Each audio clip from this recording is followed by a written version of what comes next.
A couple of weeks ago, I uploaded a video about a forgotten fighter ace called Bryan Meaker, who was killed during the Battle of Britain. The night that I uploaded that, I did a bit more digging around on the internet and ended up falling down a rabbit hole. Essentially, long story short, I found that he had two brothers who also served in the forces, and two sisters who were quite a bit younger, and that the two sisters might still be alive.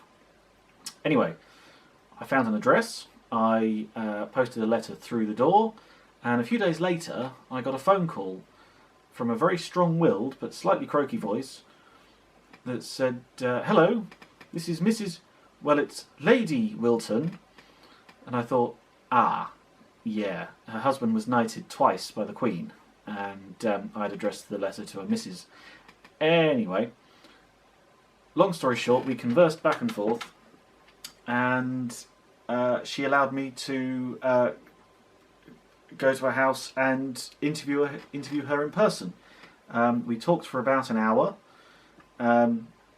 She's something along the lines of 92, and still got all of her marbles, probably more marbles than I will ever have. So what follows is, I'm going to break it into three parts, is the interview with her. It's my first interview, and we had literally just met in person, so it starts off very tentative, you know. And yeah, so it's going to be broken into three parts because the family is extremely interesting. You've got Bryan, the Battle of Britain fighter ace. He's got a brother called Stephen, and another brother called Derek. Both of those served in the military. Derek ended up in the Special Forces, in the army. And also, the third part, we talk about Lady Wilton's husband, who served in the forces, was decorated for bravery, then went into the diplomatic service, and ended up being knighted twice in one day by the Queen on the royal yacht. So it's a bit of a claim to fame. I really enjoyed interviewing Lady Wilton. I'm so glad that she invited me into her home to do so. I also love the fact that she was so strong-willed, especially from a generation that... It's a bit of a generalisation, but the generation that was... the wife was the little woman at home. You know, we talked at one point about how she initially didn't want to get married because she had her own plans. She was going to go off to France and continue learning French. The family is a group of linguists, by the way. You know, she remembered, because she used to live in the same village that I live in now, and she remembered where I lived. I mean, this house has been here, I think it was built in 1810. So we had a good laugh about that at one point. How in her day, you know, it had an outside toilet and that sort of thing. So yes, this allow me to introduce myself and Lady Wilton. So, how well did you know Bryan? How? Very well. He was 8 years older than me. 8 years older. Okay, right. But we were particular friends, and he always seemed to look out for me. Right. I suppose it's big brother, little sister kind of thing. They were all good, the three of them. Because yes, it was Bryan, Derek, and Stephen. Yeah. And is you and Heather? Where did you two come into? She's a year and a half younger. So you're okay. So she's the youngest, and you're second youngest. Okay. First girl. Yes. And your dad was Edgar. Reginald. I mean, he was ER, but he was called Reginald. Right. Okay. Just as Bryan was Bryan, and not James. Not James. He'd been a captain, had he? Yeah, in the in the army. In the First World War. Well, he was regular army. Yes. So when he retired a couple of years later, he had been major, but he was put back to Cape Captain. Okay. Because they didn't want to pay him a retired major. Isn't that always the way with the military? Yeah. So Bryan, how he joined up before the war started, didn't he? Yes, he did. June 39 or something, or I think so. earlier? He was running the Midhurst section of the Observer. Yes. At the time, and he had a lot of contacts in Germany. He used to write to practice his German. Oh, okay. Before the war. I hadn't read that. Well, he just liked languages. Mm. He liked to keep in touch with people. I've read The language. I've read the book written by a guy called Tom Neal, who was in Bryan's squadron, 249 squadron. And he said that he had a lot of friends in Germany as well before the war, and then of course the war started, and it's a case of, oh, that's awkward. Well, Bryan realised war was coming and decided to join up. Yeah. He thought of ground crew, but in fact, they said they gave him the test for a pilot, and he passed with flying colours. So. Wow. And he must have been good as well, because his squadron, 249, squadron leader Grandy, who ran the squadron, I've got the book about the squadron. Grandy would send away pilots for retraining if he didn't think they were good enough. Yes. And Bryan was never sent. He stuck with the squadron throughout. He did. In that book, 249 at War, he. You managed to get. Yes. My niece got a copy for me and for my sister. Right. But I've let my grandson have mine, because Toby, grandson's also very interested in following it up. Yes, I've actually brought it with me. My copy turned out to be a signed copy by the author, which I was quite pleased with when I bought it. Yeah, there we go. Yeah. How cheap is it? Oh, mine wasn't too bad. Hard back. No, I suppose it's all right. Yeah, it's quite good. In it, Bryan talks about your brother's diary at all. Yes. Have you any idea about the diary? Because I haven't been able to find one. I do remember that he had a diary. Yeah. And quite a lot of it was printed in one of the London papers. Right. Which I think was the Daily Mirror, but it could have been the Sunday Pictorial. There were a lot of photographs in it, I remember. Yes, because officially they weren't supposed to keep a diary. Well, they all seemed to. They all did, yes. But he, having been a journalist before, I suppose got in touch with newspapers. Yes, I wondered if it was the Observer themselves had published bits of the diary, because Bryan, the author of that book, he couldn't remember where he got the sources from when he wrote the book in the 90s, I think. Yeah. I do know that it was found again by one of our students. My husband ran a place called London House after he retired. Yes. College for postgraduates from the Commonwealth. Yes. All to do with his languages and things. And one of the students, I told him about it, and he found this newspaper. I still don't know which. Yeah, I'll keep looking for that. So did he talk about his? You said you were friends. Did he talk about his experiences? When I was younger and he was younger, living at home. After he went into the Air Force, he was not a great letter writer. No, which is odd for a journalist. You'd think he'd be writing all the time, wouldn't you? You might think so, but he didn't. He used to phone up if he had anything concerning him, particularly worrying him. I don't suppose he mentioned. I haven't been able to work out. Sometime in about February 1940, he was involved in a collision in the air. Yes. And had to parachute. His own squadron. Yeah. Tipped wings. Was it wingtip? Right. Okay. Yeah, and they both had to bail out. Yes, and he was awarded a Caterpillar badge. Well, I didn't know where they were really, but they were on the same estate, a large estate in the country. Started walking and got to the house. Yeah. Where they were extremely glad to see each other. Yeah. And they both got caterpillars because they were. Yes, I read that. That was in this country then. Yes. Because at some point the squadron he was with went to Norway. Yes, they did. Did he go with them? Gladiators. Yes. Yep, he did. He did go with them to Norway. He did. Right. Okay. Because I couldn't work out. I've read conflicting sources. Yep, he did go, and then they were bombed somehow. He had to be brought back by sea because. Yes. They had problems, didn't they? And he was lucky actually because his squadron returned on, it was either the 6th or 7th of June, I think 1940, and the day afterwards another British aircraft carrier was sunk. Yep. So by one day... They were waiting for them. Yes. Yep, yeah, it was the Scharnhorst and the Gneisenau. Was it the Glorious? I should have made a note of that before I came out, but yes. Yeah. I thought that was, so that was a close run thing. I thought he stayed behind, but no, he was sent. Yeah. Did he have a girlfriend at all? Did he have a sweetheart left behind, or?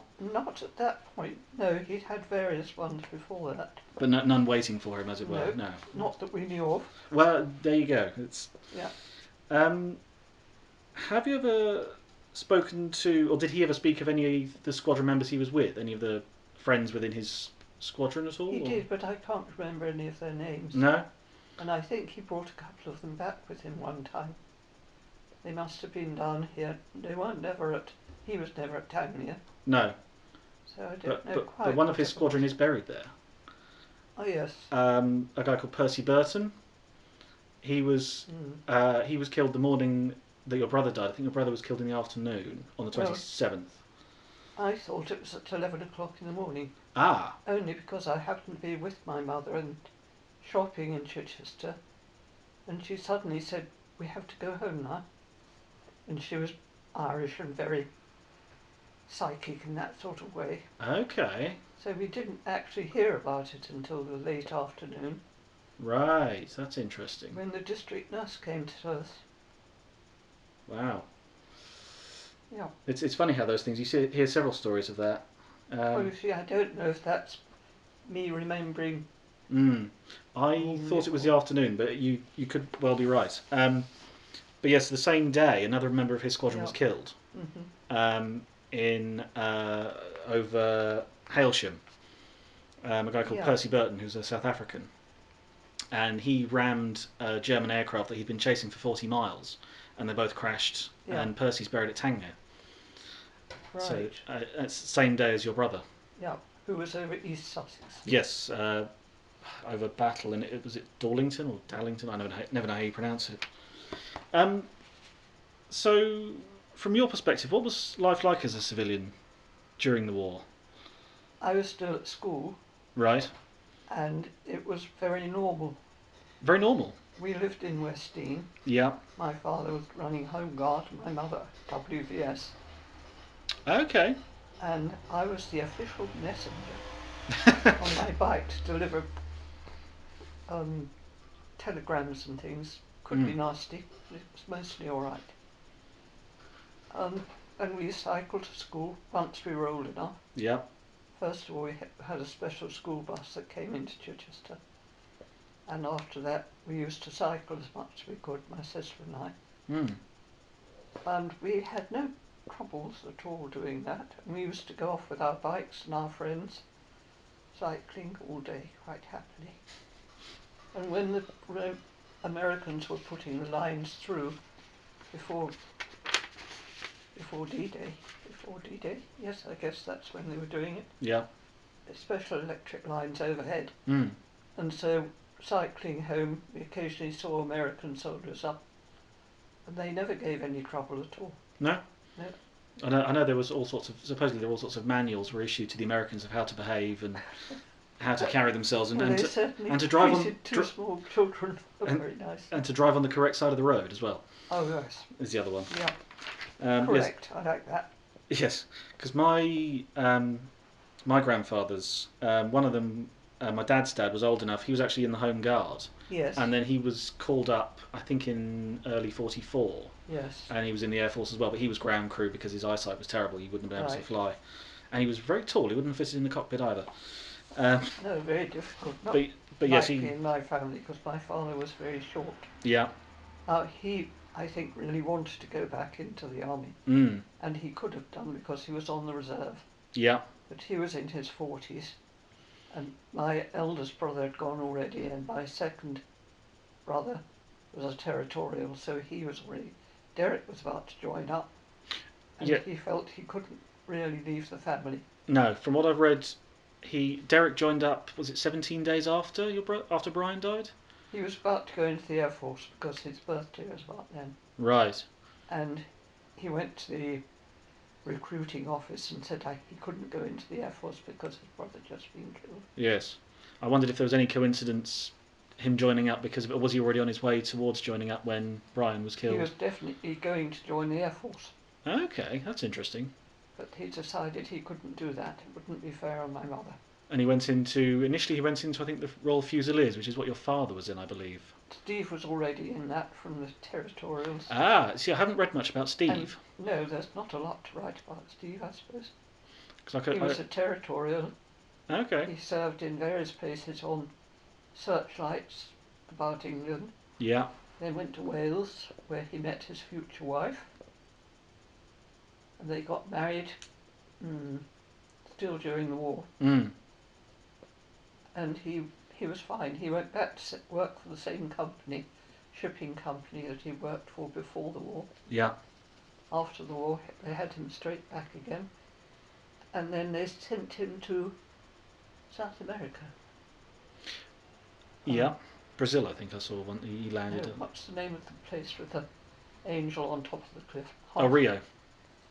Rio de Janeiro? Yes. Was it? I think it is. I think it was Rio. My geography's terrible. History is my subject, not geography. But his wife didn't want to go, so she stayed in England. Okay. And he decided that he wanted a divorce. And then he was posted to South Africa. Yes. And he met a South African lady that he married down there. I was trying to work out, because he died in South Africa in 1979. Yes, he did. What happened? Was it...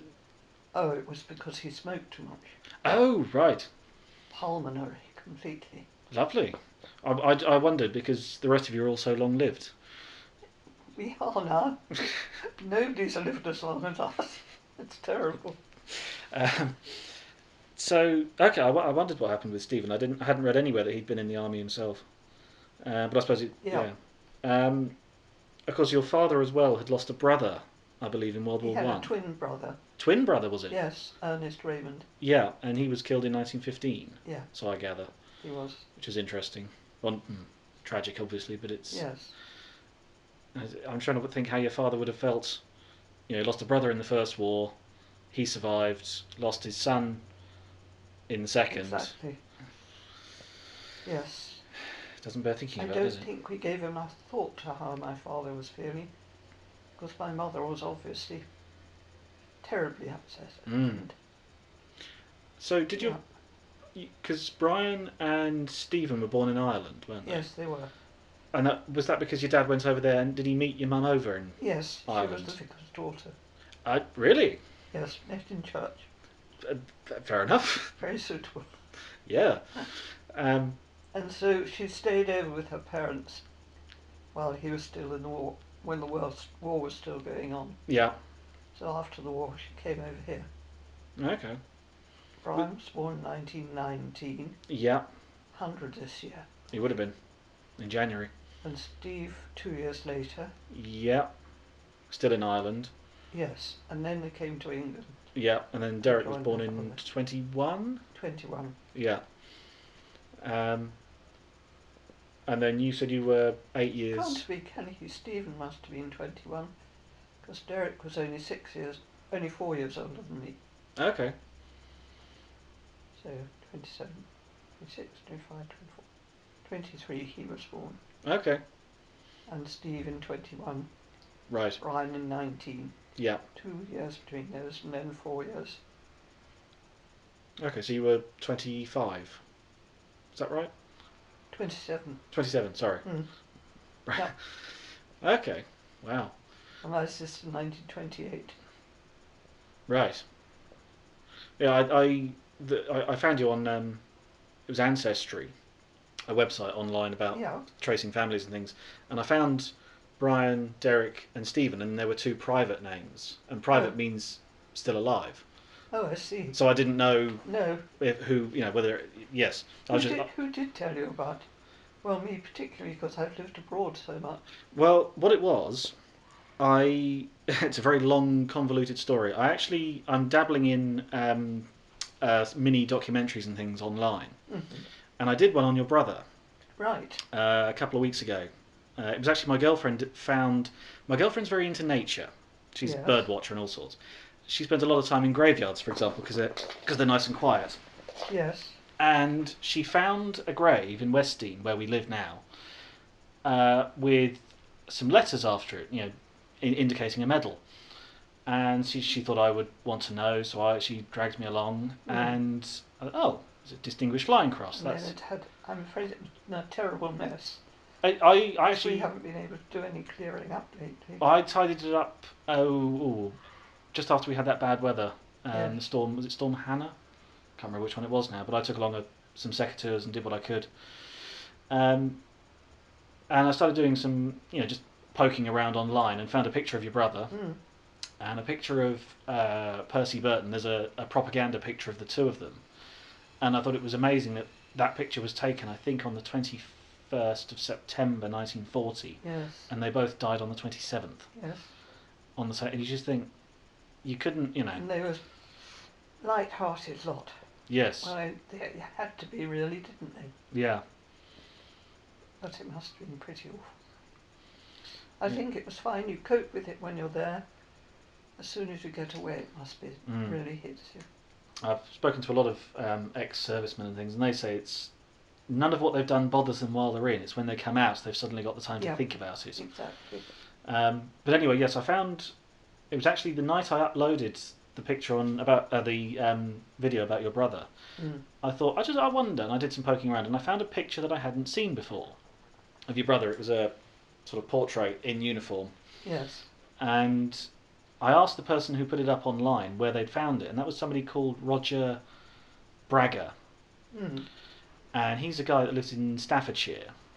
I think he's been in touch with my sister, hasn't he? I think he might have been. Yeah. He was present when they excavated your brother's Hurricane. Ah, right. And he's got some of the artefacts. Oh, goodness. From the aircraft itself. He's got the joystick control column. He's got a piston from the engine, the serial plate, and he even had a big part of the engine that he's since donated to the Battle of Britain Museum in Kent. Right. I asked him about, where he found the picture. He'd been in touch with Derek.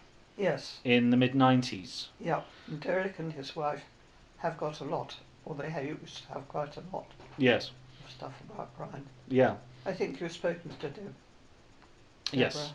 And Derek had that picture of Bryan in uniform, and he took the picture and put it up online. And then from there I traced the rest of the family, because I didn't know anything about you, Heather, Derek or Stephen. No. I only knew about Bryan and your parents, because your parents, were they cremated and scattered on the grave? Yes. I thought they might be, because there's still a little stone there. Yes, Derek's there as well.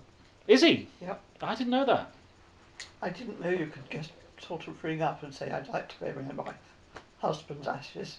Yeah. But his wife did. Wow. So he's there as well. There's Bryan and Derek and my parents. I think that's all.